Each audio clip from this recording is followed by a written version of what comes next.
Welcome to Market Day Report. Let's jump in, see how we're trading markets this morning.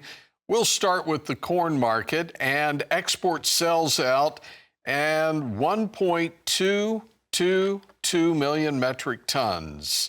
Unknown destinations, the biggest buyer for corn, so we'll have to wait and see where that ends up going. But actually, well over 1 million metric tons shipped out. Mexico, the #1 destination. December corn, half penny lower, 420.5. What about soybeans? Well, China, the big buyer and the big recipient. 1.2 million metric tons sold in the previous week and 1.7 actually shipped. So November, 1017.5. That's down 2 3/4 cents. Let's go through the wheat market. 7 3/4 cents higher on D's Wheat Chicago. That's 606 3/4. New crop up 647.5. In part due to the 443,000 metric tons sold. That's 31% higher than the 4-week average. What about Kansas City? December contract up 9, 617 3/4. And in Minneapolis, December 653, that's 4 3/4 cents higher. And the cotton market down 36, sitting 74 cents on the March contract, but that D's contract is off 33 and below 72 cents.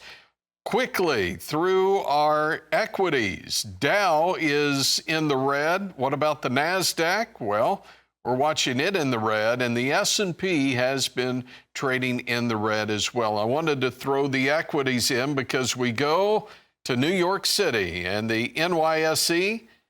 Tommy Grisafi's with Advanced Trading. Okay, Tommy, what are you watching? Well, all eyes on that CPI number. The American economy is flying hot. We're going to continue to see those signs of inflation roaring back.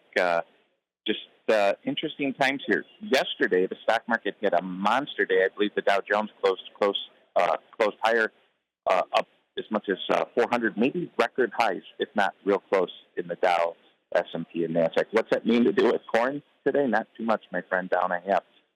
Beans down a little. I believe you quoted them up. We had some overnight buying in the wheat. That could be on problems overseas or weather concerns. Maybe Russia not exporting as much grain, or the rumor of that. But in the end, it's harvest in the Midwest.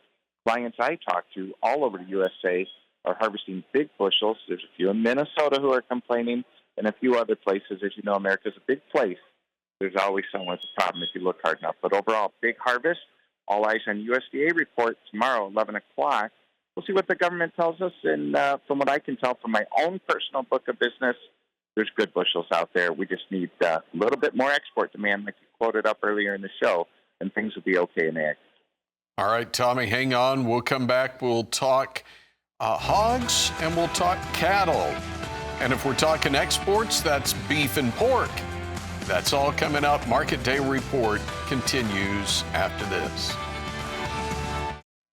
It's Market Day Report. Okay, the export sales numbers are out for beef, and they're down 39% from the previous week, 8% lower than the 4-week average.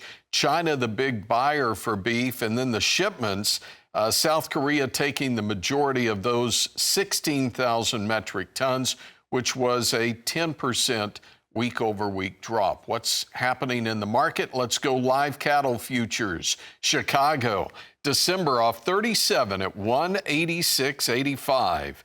Feeder cattle are down 65 on the November at 248.02. And the hog trade, now Mexico taking the majority of our pork and the sales.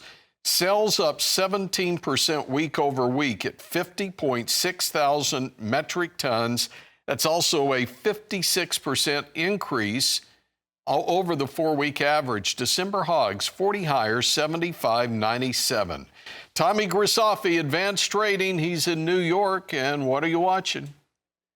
Well, I'm watching these stocks trade just a little lower, but over on the meats, we talked about the stock market made all-time highs yesterday. And that allows a little extra money out there to keep some markets propped up. But let's let's be honest with each other. Cattle have had a heck of a run, and if you weren't a hedger, a seller, a protector, futures, options, LRP, something the last few weeks, then you're a cowboy. The risk is still that they go down. You're a big cattle producer out there. We go be nothing to see cattle have a limit down day here in the next few weeks, because that's what cattle do. They take the escalator up and they take the elevator down. Back to you, my friend. Thanks, Tommy. Well, be careful in New York City. Again, Tommy at the NYSE.